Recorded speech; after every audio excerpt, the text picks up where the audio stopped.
Hello everyone, इस video में discuss करेंगे metallurgy, occurrence of metals, mineral, ores, reactivity of metals के बारे में। चलिए स्टार्ट करते हैं। फर्स्ट ऑफ ऑल, मेटलर्जी क्या होता है? The science and study of the behaviour and properties of metals and extraction of metals from their ores. यानी वो साइंस, वो study of behaviour and properties of metals, metals के properties यानी उसके behaviour को जो स्टडी करेंगे या वो साइंस ही मेटलर्जी कहलाएगा।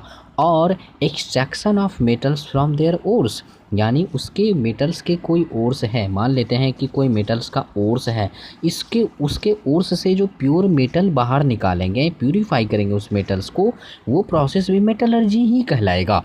यानी मेटलर्जी एक होल प्रोसेस है जिसमें मेटल्स को एक्सट्रैक्ट भी करते हैं और उस मेटल्स के प्रॉपर्टीज़ के बारे में, उसके बिहेवियर के बारे में भी स्टडी करते हैं, या वो साइंस ही मेटलर्जी कहलाएगा। अब समझेंगे occurrence of metals. Occurrence of metals मतलब मेटल्स कहाँ कहाँ पाए जाते हैं। जैसे metal occur in earth crust and in sea water in the form of ores, यानी मेटल दो जगहों पे पाए जाते हैं, अर्थ के अंदर और सी वाटर के अंदर, लेकिन किस फॉर्म में? उसके ओर्स के फॉर्म में। ओर्स क्या है थोड़ी देर बाद डिस्कस करते हैं, लेकिन अब यहाँ पे डिस्कस करेंगे जो earth crust in the major source of metal. यानी जो अर्थ क्रस्ट है वो मेजर सोर्स ऑफ मेटल है, जिसमें अर्थ क्रस्ट में सबसे जो ज़्यादा मेटल पाया जाता है वो एल्यूमिनियम है। ये आपको ध्यान रखना है। अब देखते हैं, sea water contains many salt such as sodium chloride, magnesium chloride. यानी आपको भी पता है कि सी वाटर में सबसे ज़्यादा सोडियम क्लोराइड पाया जाता है, जो कि आपको ये पता है। तो ये सॉल्ट है जो कि सबसे ज़्यादा पाया जाता है। अब समझेंगे, some metals found in the earth crust in the free state और नेटिव स्टेट। फ्री स्टेट को ही नेटिव स्टेट बोला जाता है। अब ये क्या मतलब, क्या कि कुछ मेटल हैं जो कि अर्थ के अंदर जो है अकेले पाया जाता है अपने एलिमेंट के ही फॉर्म में, यानी वो नेटिव स्टेट में है एज ए मेटल्स। यानी मतलब ये प्लैटिनम, गोल्ड, सिल्वर, ये तीनों लिस्ट रिएक्टिव मेटल है। लिस्ट रिएक्टिव, ध्यान से, इसीलिए क्या होता है, ये ना तो ऑक्सीजन से भी रिएक्ट करता है, ना ही वाटर से रिएक्ट करता है, इसलिए ये कंबाइंड स्टेट में नहीं, फ्री स्टेट में पाया जाता है। इस तरीके से आपको रिलेट करके ध्यान रखेंगे। अब समझेंगे, कुछ metals, some metals are found in the form of their compounds called combined state. यानी कुछ ऐसे भी मेटल्स हैं जो ज़मीन के अंदर जो है वो अकेले नहीं, कंबाइंड फॉर्म में रहते हैं। यानी वो अकेले नहीं, कंबाइंड फॉर्म में मतलब क्या? जैसे एल्युमिनियम जो है वो बॉक्साइट कंपाउंड में प्रेजेंट है, देख सकते हैं एल्युमिनियम यहाँ प्रेजेंट है।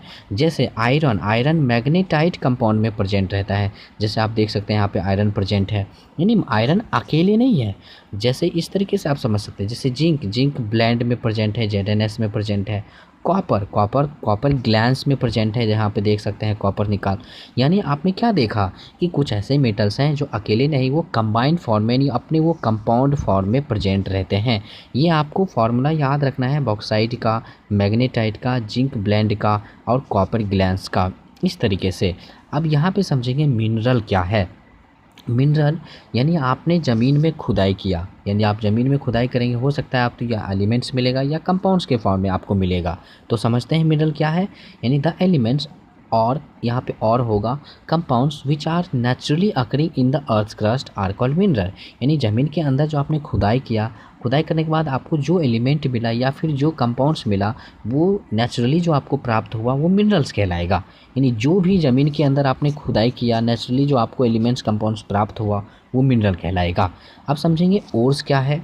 तो ओर्स भी एक तरह का मिनरल्स ही है, लेकिन वो मिनरल जिसमें सबसे ज़्यादा परसेंटेज में मेटल पाया जाता हो, और तो और उस मिनरल से हम अब प्रॉफिटेबली या ईजिली मेटल को निकाल पाएंगे, तब वो मिनरल ओर्स कहलाएगा।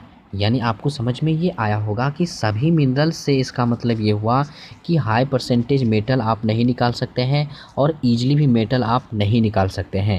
यानी कुछ ही मिनरल्स हैं जो कि कुछ ही जगहों पे, वो मिनरल में से जिसमें हाई परसेंटेज मेटल प्रेजेंट भी है उसमें, और उस मिनरल से हम ईजिली मेटल को निकाल भी पाएंगे, तो अब वो मिनरल्स ओर्स कहलाने लगेगा। तो समझ में आ गया होगा। अब इसका डेफिनेशन समझते हैं। At some places mineral containing very high percentage of metal and metals can be easily और profitably extracted from it, these minerals are called ores. यानी अब वो मिनरल्स ओर्स कहलाएगा कब, जब उस मिनरल्स में हाई परसेंटेज ऑफ मेटल भी प्रेजेंट हो और ईजिली उस मिनरल से हम मेटल को एक्सट्रैक्ट भी कर पाएँ, तब वो मिनरल्स ओर्स कहलाएगा। इस तरीके से अब यहाँ पे आपने कहा कि सभी मिनरल्स ओर्स नहीं हो सकता है, लेकिन सभी ओर्स मिनरल हो सकता है। क्यों? क्योंकि मिनरल से ही तो ओर्स निकला है। तो इसलिए आप कहेंगे कि all ores are mineral but all minerals are not ores. इस तरीके से आप समझेंगे। रिएक्टिविटी सीरीज के आधार पे हम ये कैसे बता सकते हैं कि high reactivity means most reactivity metals free state में कभी नहीं पाया जाएगा, और जो लीस्ट रिएक्टिव मेटल होगा वो फ्री स्टेट में मीन्स नेटिव स्टेट में पाया जाएगा एज ए मेटल। तो वो चीज़ें आपको ध्यान से समझना है यहाँ पे। तो देखते हैं यहाँ पे मोस्ट रिएक्टिव मेटल्स जो है, these metals are never found free state और नेटिव स्टेट, क्योंकि ये हाई रिएक्टिव मेटल है। These metals are found in the form of oxides और हेलाइड्स ओर्स। यानी ये जो हाई रिएक्टिव जो रेड कलर में जितने भी यहाँ पे दर्शाया गया है, ये high reactive most reactive metal है।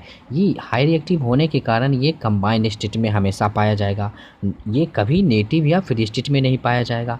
अब वो कंबाइंड स्टेट में किस ओर्स से पाया जाएगा, किस टाइप्स के ओर्स से? तो ऑक्साइड ओर्स में या हेलाइड ओर्स में ये सारे के सारे मेटल्स पाए जाएंगे। अब यहाँ पे ऐसा क्यों? क्योंकि because oxygen is the most abundant in nature, यानी ऑक्सीजन इस जो है अर्थ क्रस्ट में सबसे ज़्यादा है, इसलिए जो हाई रिएक्टिव मेटल है इससे जल्दी रिएक्ट कर पाता है, क्योंकि ये हाई परसेंटेज में प्रेजेंट रहता है, इसलिए जो है ये ऑक्साइड ओर्स में सबसे ज़्यादा पाया जाता है। इस तरीके से अब मॉडरेटली रिएक्टिव मेटल, मॉडरेट है मतलब ये ग्रीन कलर में जितना मेटल है ये मॉडरेट में दिखाया गया है। तो these metals are usually found in the form of oxide, sulphides और कार्बोनेट ओर्स। यानी ऑक्साइड ओर्स में, सल्फाइड ओर्स में, कार्बोनेट ओर्स में, ये सारे के सारे जो मॉडरेट रिएक्टिव मेटल हैं ये सारे के सारे इन सभी स्टेट में पाए जाते हैं। मीन्स ऑक्साइड ओर्स में या सल्फाइड ओर्स में या कार्बोनेट ओर्स में ये के फॉर्म में पाए जाते हैं। इस तरीके से जैसे देखिए जिंक ब्लेंड ZnS जो कि सल्फाइड ओर्स के फॉर्म में Zn है, यहाँ पे जैसे कार्बोनेट ओर्स यहाँ पे Zn कार्बोनेट ओर्स में भी पाया जा रहा है, जैसे जिसको आप कैलामाइन भी बोलते हैं। और जैसे मैग्नेट है जो कि ऑक्साइड ओर्स के फॉर्म में भी पाया जा रहा है, देख सकते हैं आयरन यहाँ पे।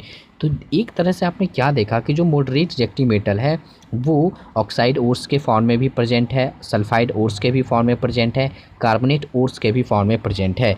एक चीज़ मैं आपको बताना चाहूँगा, मेटल को आप 4 कैटेगराइज में बांट सकते हैं। फर्स्ट की हाई रिएक्टिव मतलब मोस्ट रिएक्टिव, सेकेंड की मॉडरेट रिएक्टिव मेटल्स, थर्ड की लेस रिएक्टिव मेटल और फोर्थ की लीस्ट रिएक्टिव मेटल। एक लेस्ट और लिस्ट में बदला गया है, लिस्ट मतलब सबसे कम, लेस मतलब कम, इसलिए यहाँ पे थोड़ा सा आप थर्ड में देखेंगे लेस रिएक्टिव। लेस रिएक्टिव में आएगा हाइड्रोजन, कॉपर और मर्क्यूरी। तो यहाँ पे देख सकते हैं usually found in the form of sulphide ores. ये जो लेस है ये सभी के सभी जो है सल्फाइड ओर्स में यूजुअली पाए जाते हैं, जैसे copper glans Cu2S, cinnabar HgS। आप क्या देख रहे हैं, कॉपर जो है कॉपर ग्लैंस के फॉर्म में है, मर्क्यूरी जो है सिनेबार में है प्रेजेंट। इस तरीके से आपने देखा कि ये सभी जो लेस रिएक्टिव मेटल है वो अपने सल्फाइड ओर्स में प्रेजेंट है। अब लीस्ट रिएक्टिव, ये तो कोई ओर्स में प्रेजेंट नहीं होगा। क्यों? क्योंकि ये नेटिव स्टेट में रहता है, फ्री स्टेट में रहता है। क्यों? क्योंकि ये लीस्ट रिएक्टिव है, किसी से रिएक्ट ही नहीं करता। तो इस तरीके से ये नेटिव यानी फ्री स्टेट में ही रह जाता है।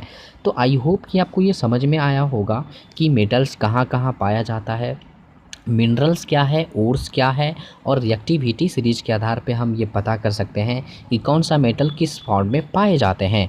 अगर आपको रियली में समझ में आया है तो बहुत अच्छा लगता है जब आप मेरे वीडियो को लाइक करते हैं और शेयर भी करते हैं। Thank you so much video देखने के लिए।